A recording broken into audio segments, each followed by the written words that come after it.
这一集呢，我们主要来谈的是呢，真开悟跟假开悟这个部分，到底呢，什么是真正的灵性的高峰体验啊？什么呢其实是一种退化？我们呢就来谈谈了哈。嗨，各位朋友，大家好，我是喜乐，很高兴又跟各位见面喽。这次呢，我们喜乐来开杠呢，要来聊的主题是开悟。本来呢，喜乐是不太愿意谈这个主题的，但是呢，喜乐看到呢，网络上呢，现在号称自己开悟啊、觉醒的人啊，多如牛毛啊。最近的新兴宗教呢，有很多的教主都号称他们自己了悟了宇宙的真理啊，或者他们得到了神启啊，然后呢，招收了徒众之后呢，发生了蛮多令人悲伤的事情，譬如说性侵啦，譬如说欺骗钱财啦。还有呢，虐待他的信徒啦，甚至呢也有虐待信徒致死的这个状况哦。所以呢，喜乐觉得这个东西呢，必须呢要跟各位好好的来谈。我们还是要一个基本的判断，能够分辨呢什么是真开悟，什么是假开悟。开悟错误的悟误认呢某一种状态或某一种感受呢是开悟。为了要避免这个鱼目混珠的状况所以呢喜乐呢要来提出一个看法这个看法呢其实是来自于呢超个人心理学里面的一个理论这个理论呢是肯恩威尔伯这个位学者呢所提出来的看法，然后呢喜乐相当认同他的看法他对于所谓的灵性体验，所谓的灵性高峰经验，也就是所谓的开悟呢，他有做一系列的广泛的收集跟研究他研究的范围呢甚至超过了5大宗教还有萨满等等地方的宗教有关于呢灵性体验的一些描述的文献呢，他做了大量的比对收集跟分类呢，提出了一套看法。那我觉得呢我相当的赞同，所以呢我想介绍给各位呢，帮助各位呢来了解开悟是什么。这一集呢我们主要来谈的是呢真开悟跟假开悟这个部分，到底呢什么是真正的灵性的高峰体验什么呢其实是一种退化。我们呢就来谈谈了在肯恩威尔伯的这个分类当中呢，人类的意识发展呢，它是由低到高呢，基本上把它分成3个 part 3个大部分由最低的 part 就是呢前个人期，然后呢再来中间的这个意识的一个中层的意识发展呢，称之为个人理性期，再上去呢叫做超个人期。我们所谓的开悟或者是灵性体验当然属于超个人期的状态。为什么要跟各位先做这个分类呢？这里面呢他讲到了一个我觉得非常重要的东西，叫做前超谬误，就是前个人期跟超个人期的体验呢，我们常常把它搞混了，把前个人期的体验呢误以为是超个人期的灵性体验，导致于很多的问题发生。第一个呢叫做前个人期。前个人期呢通常是在我们发展出个人的自我意识前的意识状态。它是什么意思呢？我们从胎儿到大概3岁之前呢我们都处在一个状态呢叫做全能自恋的状态。因为呢这个时候我们还没有发展出自我的边界，我们不会分辨别人跟自己有什么不同，我们跟这个环境有什么不同。尤其我们在胎儿的时候，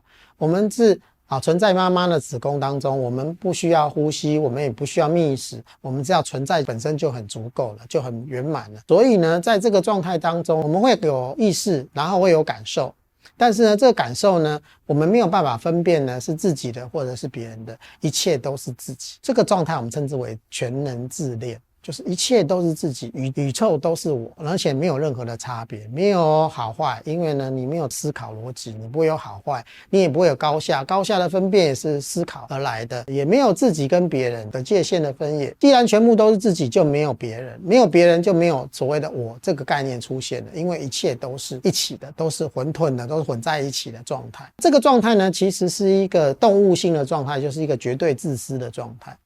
所以你会发现呢小孩子呢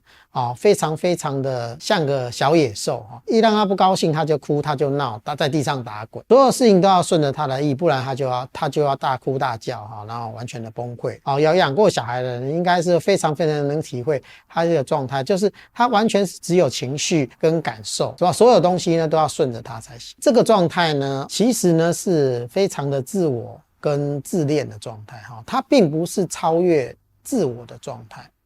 可是呢却常常被误认为呢是超越自我的状态。再来第二部分呢，就是所谓的个人理性期。我们到3岁之后，我们会开始发现呢，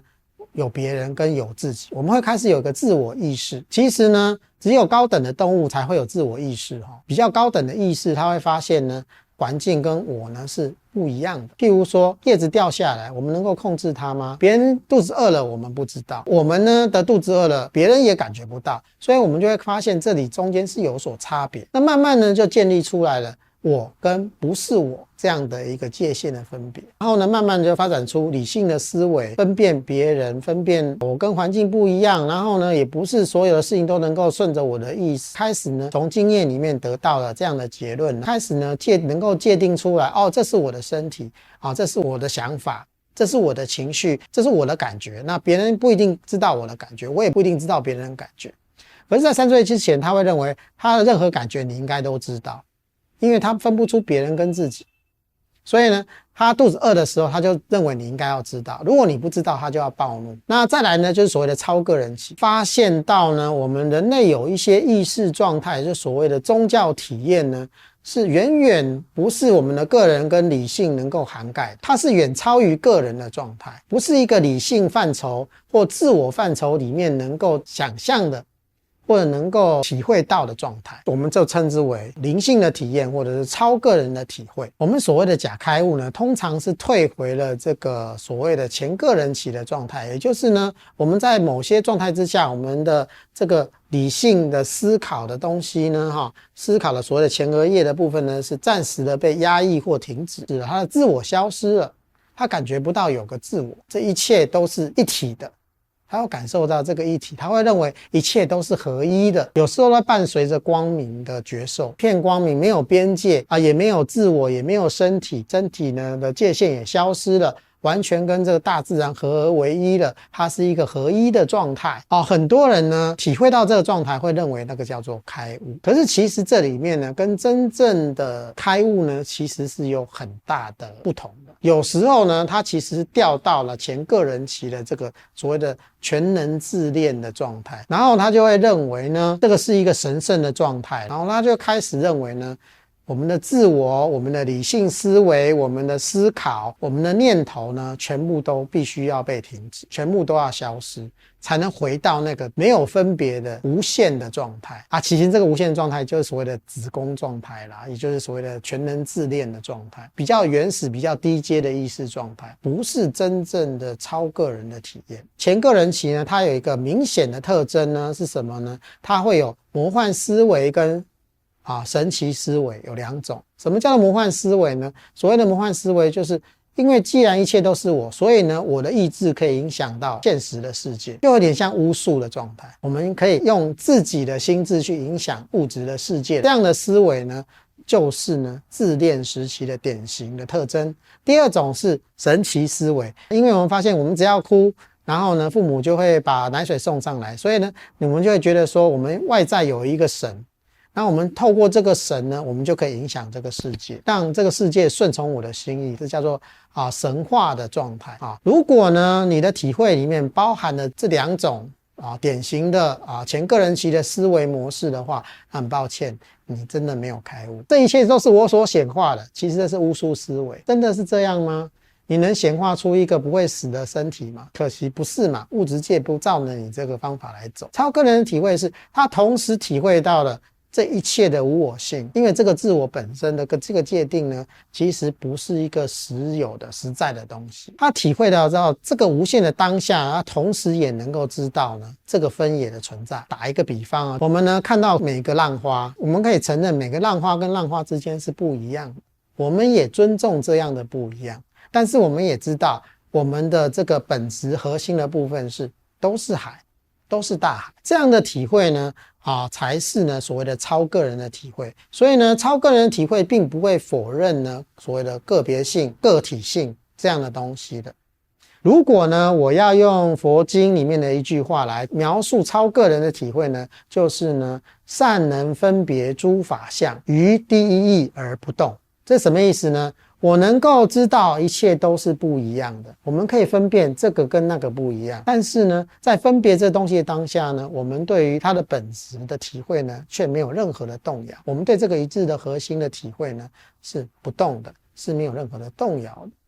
这个才是超个人的体会。那如果呢，你是属于退化型的，他是会说，我们要把所有的个人性、所有的那个高下分别思考，还有呢种种的这自我，全部都要消灭，我们才能回到那个无限。如果是这样的说法的话，那是很典型的前个人期的一个观点，这样的修行是有问题，它不是超个人期的观点。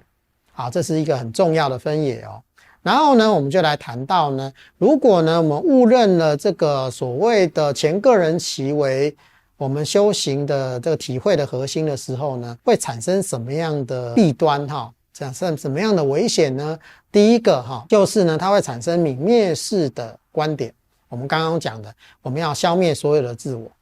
消灭我的个人的感觉。因为所有的感觉都是一体的嘛，我跟别人是一样的，那我不能跟别人不一样，所以呢我们跟别人的不一样的东西，我们全部的那个想法或感受全部都要消失，全部都要打叉叉。所谓的高下的分别我们要拿掉，就所谓的无分别心。你怎么可以觉得这个好这个坏呢？我们要把好坏给去掉，我们要把高下给去掉，我们要把种种的不同给去掉，别人跟自己都去掉，